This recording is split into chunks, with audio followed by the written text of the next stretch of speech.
¿El contador es deudor solidario por sanciones de su cliente? Vamos a hablar incluso también del revisor fiscal en este análisis jurídico. Una pregunta bastante común entre toda la comunidad contable o por lo menos en gran parte de ella. Como siempre, conceptos básicos. Vamos a entender de aquí en adelante que existen obligaciones y responsabilidades, que la obligación solidaria, que es el tema que nos compete, es aquella que se da entre un acreedor y varios deudores, donde los deudores están obligados solidariamente para con el acreedor. ¿Obligados a qué? A satisfacer la prestación, que en este caso puede ser un pago. Y de la obligación solidaria se deriva la responsabilidad solidaria, que ocurre cuando ese deudor solidario o deudores solidarios responden por la totalidad de la obligación en caso de que la otra persona no la pague. Tenemos una persona a quien varias personas le deben dinero y esa persona puede reclamar su dinero de cualquiera de las otras personas que le deben, porque estamos ante una deuda conjunta con responsabilidad solidaria. Varias personas le deben dinero a una sola. Ahora, en el contrato se puede pactar una responsabilidad solidaria distinta. Yo puedo decir, bueno, yo voy a ser solidario, pero solamente por el 20% de lo de los demás, por ejemplo. Eso ya es otro tema. ¿Cuál es el caso puntual? Tiene que ver con la responsabilidad solidaria del contador público frente a las sanciones de sus clientes. Tenemos en principio el concepto 615 del 28 de junio del 2019 emitido por el Consejo Técnico de la Contaduría Pública que dice, el contador público, revisor fiscal y las sociedades de contadores no son solidarios con las sanciones de la empresa.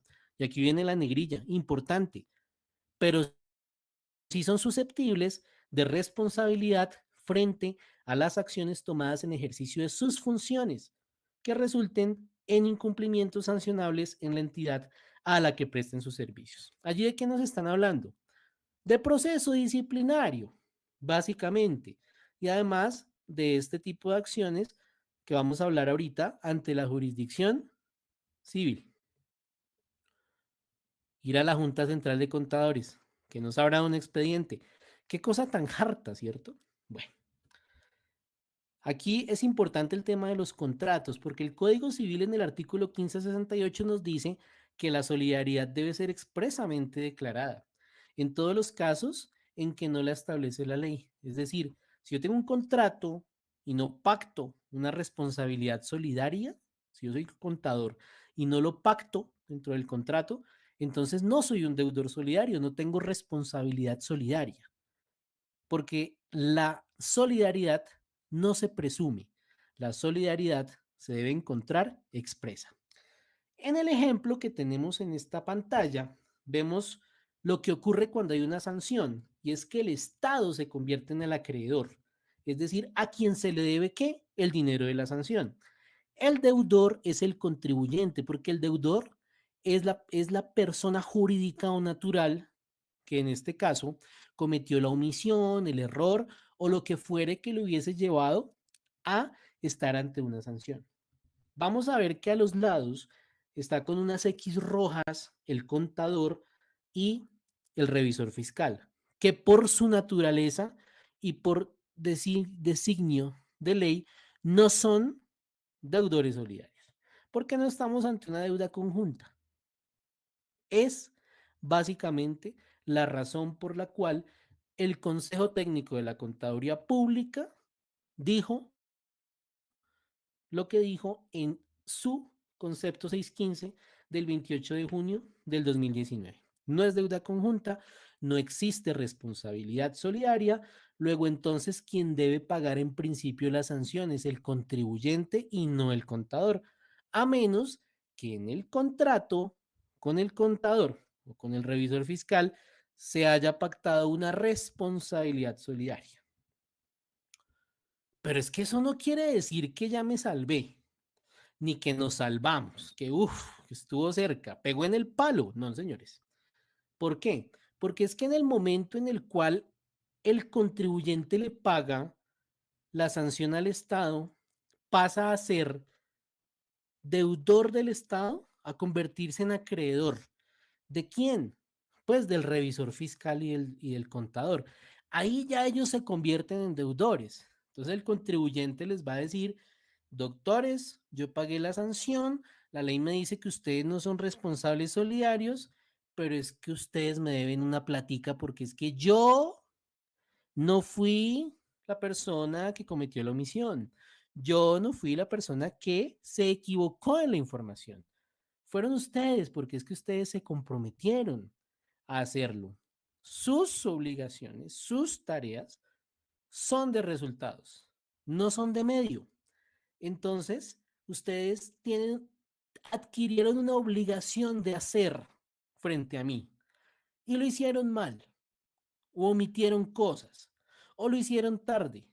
Y eso hizo que la empresa se convirtiera en deudora de una sanción ante el Estado. ¿Qué ocurre? ¿Qué ocurre?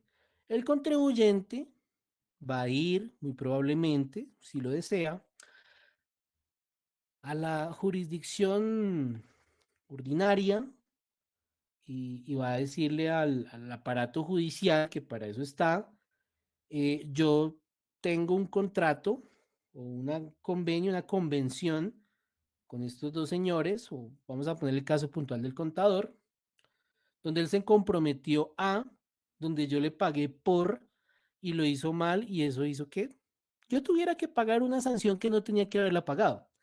Entonces me causó un daño económico.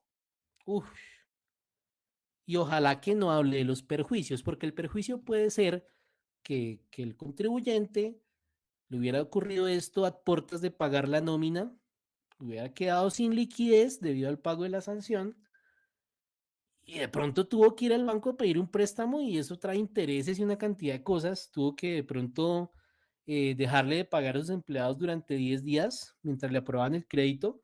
Bueno, ahí viene un perjuicio. El perjuicio es la consecuencia del daño. Uf, qué complicado, ¿cierto?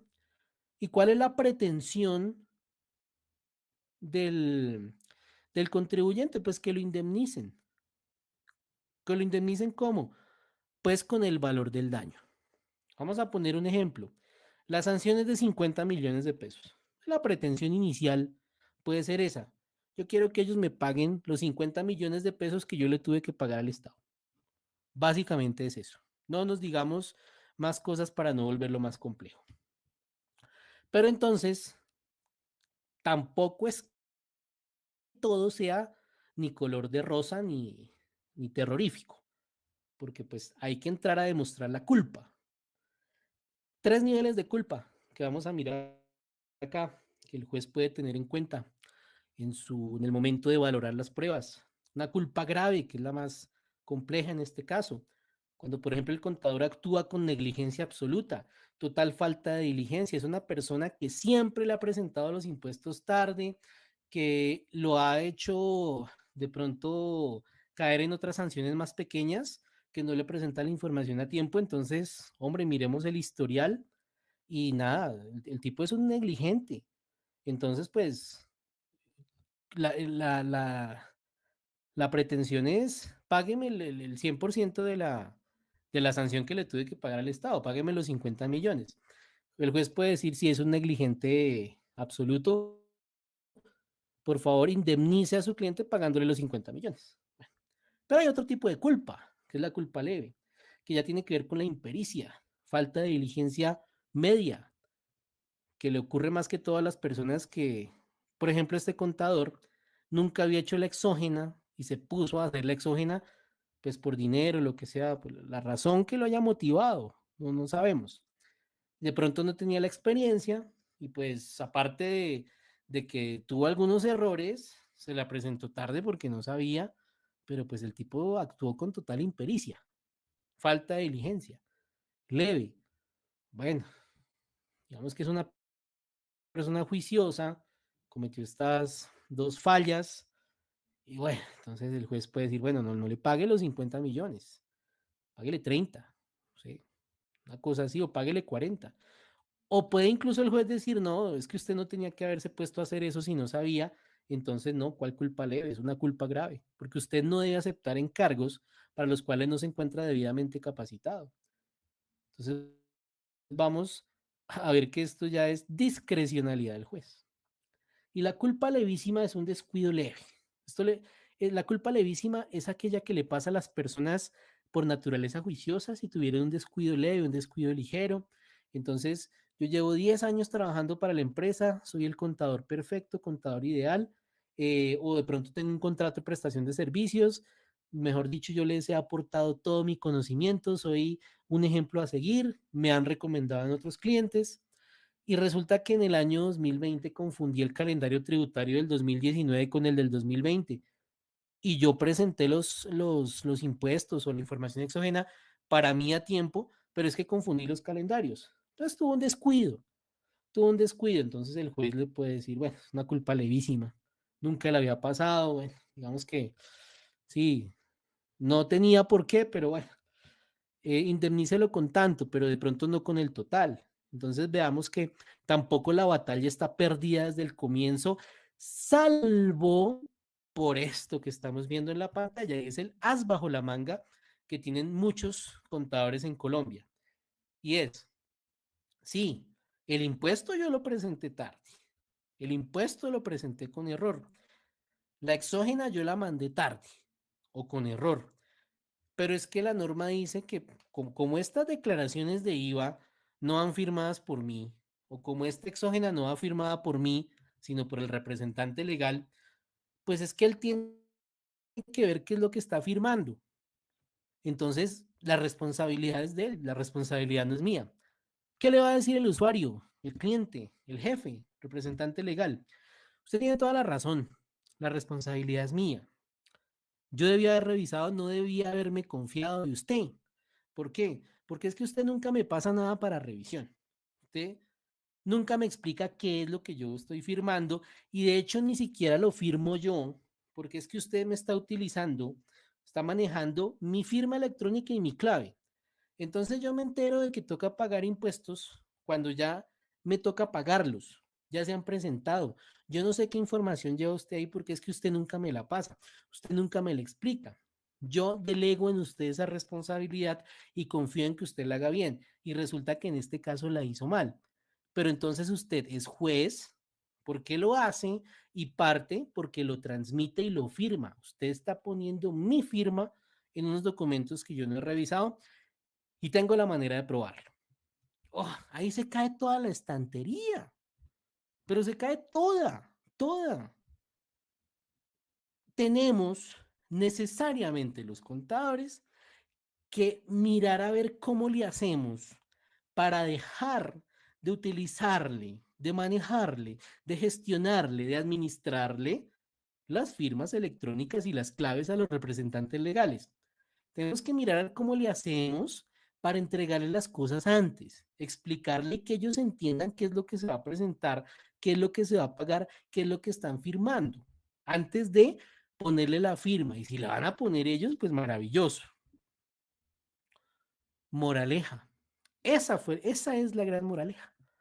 Porque es que no solamente viene el tema que ya se explicó en este video, tema del daño, tema del posible perjuicio, sino el tema disciplinario y más allá en algunos casos el tema penal. Entonces miremos que esto no es tan sencillo y que definitivamente ser contador es cosa seria. Nos vemos en un próximo video.